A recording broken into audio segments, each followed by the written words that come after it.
Doctor ஷாஃபி அநீதிக்கு எதிரான போராட்டம்.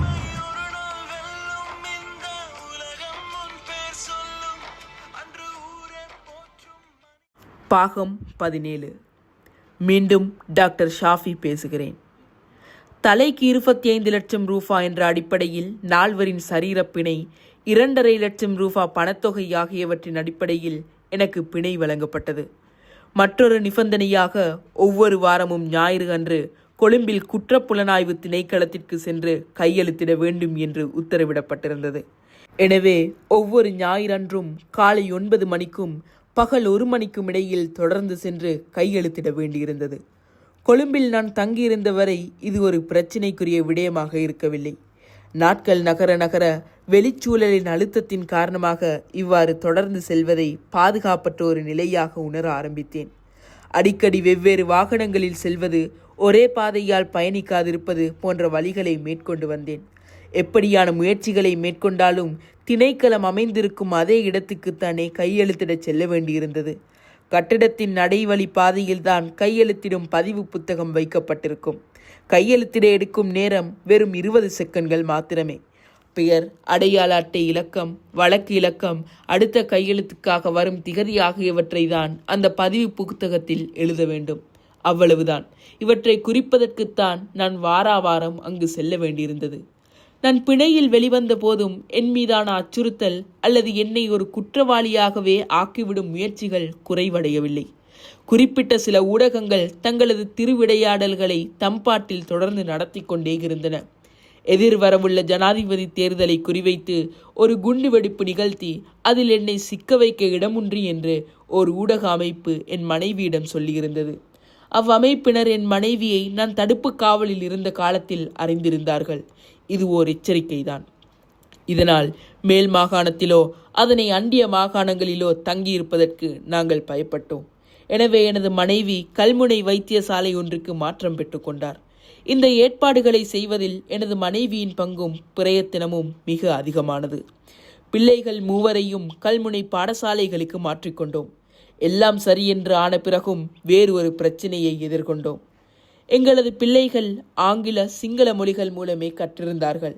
கல்முனையில் சிங்கள மொழி மூலமான பாடங்களை தமிழ் மொழியில் கற்க வேண்டிய சிக்கலை எதிர்கொண்டார்கள்.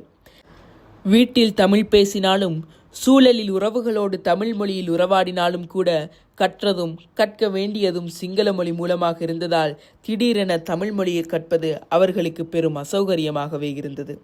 எல்லா நேரங்களிலும் எல்லாமே நமக்கு சாதகமாக அமையும் என்று எதிர்பார்க்க முடியாது. இவ்வாறான ஒரு பிரச்சனை இருந்தபோதும் நாங்கள் மிக ஆறுதலுடனும் மனோ நிம்மதியுடனும் இருந்தோம். கிழக்கு சூழல் ஒரு பெரும் பாதுகாப்பாகவும் அமைந்திருந்தது. சந்தேக கண்ணுடன் பார்க்கும் சூழலிலிருந்து சந்தோஷ கண்ணுடன் பார்க்கும் சூழலுக்கு நாம் மாறியிருந்தோம். அன்போடும் கரிசனையோடும் கிழக்கு மக்கள் எங்களை நோக்கினார்கள். கடுமையான மன அழுத்தத்திலிருந்து எமக்கு அம்மக்கள் வழங்கிய வரவேற்பும் அரவணைப்பும் மறக்க முடியாதவை. சுருக்கமாக சொல்வதானால் மன ஆறுதலும் நிம்மதியும் உள்ள சூழலில் வாழ கிடைத்தது என்று கூட சொல்லலாம். கல்முனையில் வாழ்ந்து வந்தாலும் கூட ஓர் 20 செகண்ட் வேலைக்காக கையெழுத்து இடுவதற்காக வாரம் நான் கொழும்புக்கு வர வேண்டியிருந்தது. 2 தினங்களை இதற்காக ஒதுக்க வேண்டியிருந்தது. பாதுகாப்பு இல்லாததால் பொது போக்குவரத்தை பயன்படுத்தவும் முடியாது. எனக்கு எதிராக மேற்கொள்ளப்பட்ட நடவடிக்கைகள் அனைத்தும் யகபாலனை என்கின்ற நல்லாட்சி காலத்திலேயே நடைபெற்றன என்று உங்கள் அனைவருக்கும் தெரியும். எனது விடயம் மட்டுமல்ல, பல்வேறு கதைகள் புனையப்பட்டு முழு முஸ்லிம்களுக்கும் எதிரான செயற்பாடுகளும் பெரும்பான்மை நலன் பேணுதல் என்ற அடிப்படையில் முன்னெடுக்கப்பட்டு வந்தன. ஆளும் அரசு இவற்றை கட்டுப்படுத்த முடியாமல் திணறிக் கொண்டிருந்தது. இக்கட்டத்தில்தான் ஜனாதிபதி தேர்தல் அறிவிக்கப்பட்டது. இலங்கை முஸ்லிம்களுக்கு எதிரான எல்லா அநீத செயற்பாடுகள் மூலமும் கிடைக்கப்பெறவுள்ள அறுவடைக்கு ஒரு குழுவினர் தயாராக இருந்தனர். அதனால் முஸ்லிம்களுக்கு எதிரான எல்லா செயற்பாடுகளையும் உயிர்ப்புடன் வைத்திருந்தனர். இந்த வகையில் மீண்டும் என் மீது குறிவைத்து குரல் கொடுக்க ஆரம்பித்தார்கள். பெரும்பான்மைக்கு எதிரான குற்றங்களை செய்த டாக்டர் ஷாஃபிக்கு பிணை வழங்கியது தவறு, அவரை மீண்டும் கைது செய்வதற்கு எமது அணியுக்கு வாக்களியுங்கள் என்ற பிரச்சாரத்தை பகிரங்கமாக மேற்கொள்ள ஆரம்பித்தனர். உண்மையில் ஓர் ஆட்சி மாற்றத்துக்காக என்னை, என் குடும்பத்தை, எனது சமூகத்தை பயன்படுத்துகிறார்கள் என்பதை தெளிவாகவும் உணர்வு பூர்வமாகவும் நான் உணர வந்த தருணம் அது. இப்போது என் மீது இவர்கள் மேற்கொள்ள உள்ள நடவடிக்கை எதுவாக இருக்கும் என்று சிந்திக்க வேண்டியிருந்தது. தேர்தல் முடிந்த பிறகு நாட்டில் அதிகார மாற்றம் நிகழ்ந்தது. இப்போது நாட்டில் அதிகாரம் ஏறக்குறைய பொதுவில் இருந்த கட்டம். எனக்கு அடுத்த தினம் கொழும்பில் கையெழுத்து வைக்க வேண்டியிருந்தது. ஆனால் போக்குவரத்து சரியாக இல்லை. தெருக்களில் பாதுகாப்பு கெடுபிடிகள் அதிகமாகியிருந்தன. எனவே எனது நிலையை குற்றப்புலனாய்வு திணைக்களத்திற்கு தொடர்பு கொண்டு அறிவித்தபோது மட்டக்களப்பில் உள்ள குற்றப்புலனாய்வு திணைக்களத்தின் கிளைக்கு சென்று கையெழுத்திடுமாறு கேட்டுக்கொண்டார்கள். அதன்படி எனது நிலைமையை விவரித்து எழுதப்பட்ட கடிதத்துடன் மட்டக்களப்புக்கு சென்று ஒரு வாரம் கையெழுத்திட்டேன். அடுத்த வழக்கு திகதி வந்தபோது வேதாளம் மீண்டும் முருங்கை மரம் ஏறியது. அதாவது நான் ஒரு வாரம் கொழும்பில் கையெழுத்திட வரவில்லை என்றும் இது நீதிமன்ற பிணை விதியை மீறிய செயற்பாடு என்றும் குற்றம் சாட்டினார்கள். இந்த குற்றச்சாட்டின் அடிப்படையில் என்னை மீண்டும் கைது செய்யலாம் என்பது அவர்களது திட்டமாக இருந்தது. ஆனால் நான் ஒரு வாரம் மட்டக்களப்பில் கையெழுத்திட்டிருக்கின்றேன் என்ற அடிப்படையில் எனது சட்டத்தரணிகளின் பலமான வாதாட்டத்தின் காரணமாக அவர்களது கைது முயற்சி கைகூடவில்லை. பிணையில் நான் விடுவிக்கப்பட்டிருந்த போதும் என்னையும் என்னை சார்ந்தவர்களையும் தொடர்ந்து தொந்தரவு செய்வதில் அவர்கள் ஆர்வம் காட்டினார்கள். எனது சொந்தக்காரர் வீட்டுக்கு சென்று வந்தேன் என்றால் அந்த வீட்டுக்கு சென்று விசாரணை செய்தார்கள். டாக்டர் ஷாஃபி இன்னும் பயங்கரவாதிதான் என்பதை எடுத்துச் சொல்ல அவர்கள் மேற்கொண்ட வழிமுறையாக அது இருந்தது. எனது மதினி ஒரு சட்டத்தரணி. அவர்களது வீட்டுக்கு சென்று உணவருந்தி விட்டு வந்த பிறகு அங்கு சென்று சஹ்ரான் வந்துவிட்டு போன மாதிரி ஒரு விசாரணை நடத்தியிருந்தார்கள்.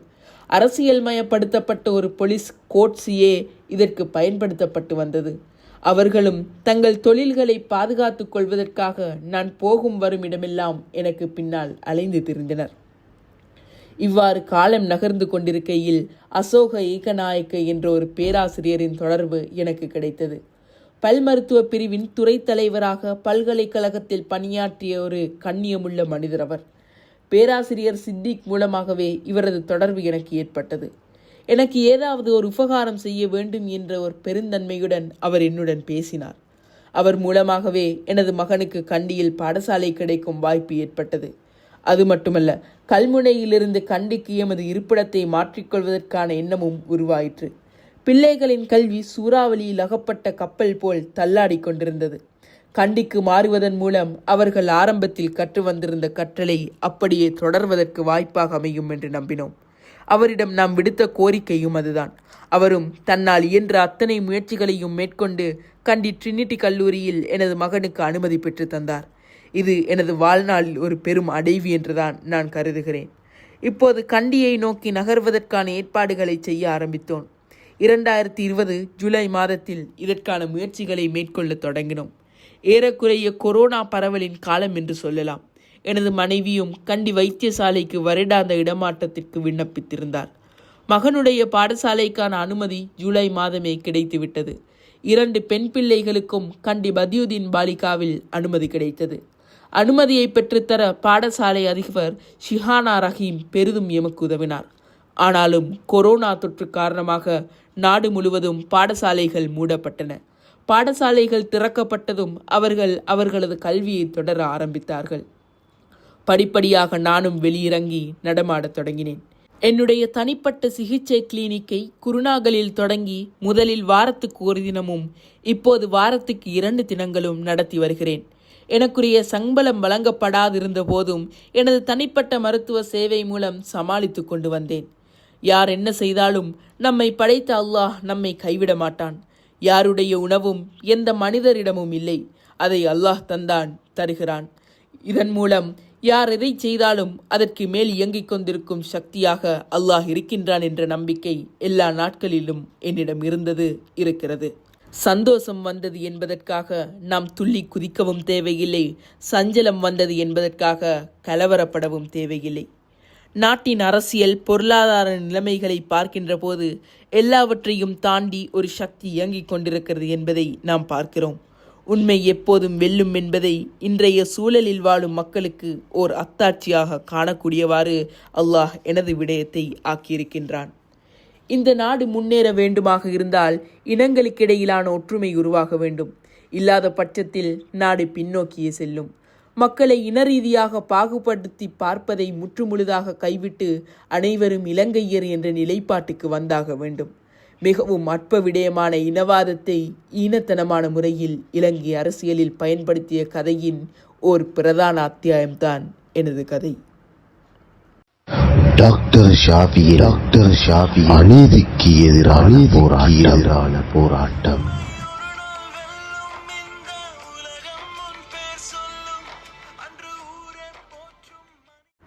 பாகம் 18. இவ்வளவு துயரம் கொண்ட பிரச்சனைகளுக்குள்ளும் எனக்கு மன ஆறுதலை தந்த ஒரு விடயமும் உண்டு. அதை ஒரு மகிழ்ச்சியான விடயமாகவும் நான் எடுத்துக்கொள்கின்றேன். எனக்கு எதிராக கொண்டு வரப்பட்ட பொய்யான குற்றச்சாட்டுகளில் என் கரங்களால் தற்செயலாக ஒரு சிறிய தவறேனும் நடந்திருந்தால் என் மேல் மட்டுமல்ல, முழு முஸ்லிம் சமூகத்தின் மீதே கொந்தளித்து எழுந்திருப்பார்கள். இனங்களுக்கிடையில் நிரந்தரமான பிரிவினைக்கான எரிபொருளாக அதை பயன்படுத்தியிருப்பார்கள். என்னை தடுத்து வைத்திருந்த போது தினம் என் மீதான குற்ற கோவைகள் கொண்டு வரப்படும். அவை அனைத்தையும் பற்றி நான் விசாரிக்கப்பட்டேன். ஆனால் இவர்கள் எவற்றை கொண்டு வந்து என்னை பொறிக்குள் சிக்க வைக்க முயன்ற போதும் நான் நம்பிய இறைவன் என்னை பாதுகாத்தே வந்திருக்கிறான். ஒரு சம்பவத்தை இந்த இடத்தில் சொல்லலாம் என்று நினைக்கின்றேன். நான் வைத்தியசாலையில் கடமை புரிந்து கொண்டிருந்த போது பிள்ளை பேற்றுக்காக 37 வயது மதிக்கத்தக்க பெண்மணி ஒருவர் வந்திருந்தார். அவருக்கு இது 3வது பிரசவம். முதல் 2 பிரசவங்களும் சாதாரண பிள்ளை பேறுகளாக இருந்தன. 3வது குழந்தையை சிசேரியன் மூலம் பெற்றெடுக்க வேண்டிய நிலை. அன்றைய தினம் நான் தான் சத்திர சிகிச்சை மேற்கொள்ளும் வைத்தியர். அவர் தியேட்டருக்கு கொண்டு வரப்பட்டதும் என்னை நோக்கி, டாக்டர், எனக்கு மற்றொரு பிள்ளை பெறும் எண்ணம் கிடையாது. வயது 37 ஆகிவிட்டது. எனவே இத்தோடு கருத்தடையையும் செய்துவிடுங்கள் என்று கோரிக்கை வைத்தார். அப்பெண்மணியின் வேண்டுகோளில் நியாயம் இருந்தது. அவரது குடும்ப நிலை, வயது பற்றி தீர்மானித்தே அவர் வேண்டுகோள் விடுத்திருந்தார். ஆனால் அதற்கான ஒரு விண்ணப்பத்தை அவர் பூர்த்தி செய்து கொண்டு வந்து தரவில்லை. அவருடைய நிலைக்கு இறங்கி நான் கருத்தடை செய்திருந்தால் பின்னால் நான் குற்றவாளியாக இருப்பேன். இந்த பிள்ளையை பெற்றெடுத்த பிறகு விண்ணப்பத்தை பூர்த்தி செய்து கொண்டு வேறொரு தினத்தில் வாருங்கள், நான் கருத்தடை செய்கின்றேன் என்று அப்பெண்மணிக்கு சொன்னேன். ஆனால் நான் அப்பெண்மணிக்கு சொன்னதை காதில் வாங்காமல் அப்பெண்மணியின் வேண்டுகோள் குரலை மட்டும் காதில் வாங்கி கொண்ட எனது உதவியாளர்களில் ஒருவரான இன்டர்ன் மெடிக்கல் ஆஃபீஸர் LRD கருத்தடை செய்யப்பட்டது என்று குறிப்பில் எழுதியிருக்கிறார். அது அவர் கவனக்குறைவால் விட்ட தவறு. செய்யப்படாத கருத்தடையை செய்ததாக PhD டிக்கெட்டில் குறிப்பிட்டிருந்தது. இதை எடுத்துக்கொண்டு MOH ஆஃபீஸுக்கு அப்பெண்மணி கிளினிக் சென்றபோது அங்கே விண்ணப்பம் பூர்த்தி செய்யப்படாமல் கருத்தடை செய்யப்பட்டுள்ளமை தெரிய வருகிறது. எனக்கு எதிரான குற்றச்சாட்டுகள் முன்வைக்கப்படுகின்ற போது அவர்கள் இதை கொண்டு என்னை குற்றவாளியாக்க ஒரு துரும்பு கிடைத்து விட்டதாக நினைத்தார்கள். இந்த விடயம் பெரிதுபடுத்தப்பட்டு விஸ்வரூபம் எடுக்கிறது. வெறுமனே குற்றச்சாட்டை சொல்லிக் கொண்டிருக்காமல் இப்பெண்மணி கருத்தடை செய்யப்பட்டாரா இல்லையா என்பதை பரிசோதனை செய்து அறிந்து கொள்ள வேண்டும். எனவே நீதிமன்ற அனுமதி பெறப்பட்டு குளியாப்பிட்டிய வைத்தியசாலையில் VOGயின் தலைமையின் கீழ் அப்பெண்ணை HSD பரிசோதனைக்கு உட்படுத்தினார்கள். அதன்படி கருத்தடை செய்யப்பட்டதற்கான எந்த அடையாளமும் இல்லை என்ற மருத்துவ விஞ்ஞான ரீதியான முடிவு அறிக்கையாக வந்ததுடன் அந்த கதையும் முடிவுக்கு வந்தது. இன்னொரு விடயம், முஸ்லிம்களாகிய நாம் கருத்தடையை விரும்புவதில்லை.